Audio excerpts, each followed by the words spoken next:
যে বলতেছো old peak back আসতেছে, এই নিউজটা তোমরা কই থেকে পাইছো? তোমরা কি একটাবারও ভেবে দেখেছো ওল্ড পিকের সাথে কতগুলো ওল্ড প্লেয়ারের ইমোশন জড়িয়ে আছে? তা ভাববা কেন, তোমাদের তো ভিউজ পেলেই চলে। লাইক সিরিয়াসলি টিকটকে ঢুকলেই ওল্ড পিকে ব্যাক, ওল্ড পিকে ব্যাক, কি দরকারে ভাই প্লেয়ারদের ইমোশন নিয়ে খেলার? আর এরা বলতেছে কোন ভিত্তিতে সেটাও তোমাদেরকে বোঝাই। যারা ওল্ড প্লেয়ার আছে তারা তো সবাই জানো বারমুডা রিমাস্টার নামে একটা ম্যাপ ছিল যেখানে এখনো পর্যন্ত ওল্ড পিকটাই আছে, বাট এদেরকে কে বুঝাবে অ্যাডভান্স সার্ভারে ওই ম্যাপটা অলওয়েজ থাকে, বাট মেন সার্ভার অ্যাড করে না।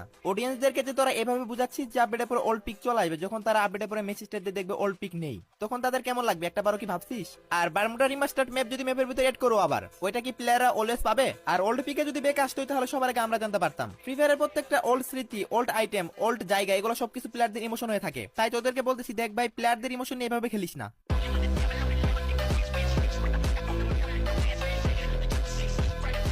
যে বলতেছো ওল্ড পিক ব্যাক আসতেছে, এই নিউজটা তোমরা কই থেকে পাইছো? তোমরা কি একটাবারও ভেবে দেখেছো ওল্ড পিকের সাথে কতগুলো ওল্ড প্লেয়ারের ইমোশন জড়িয়ে আছে? তা ভাববা কেন, তোমাদের তো ভিউজ পেলেই চলে। লাইক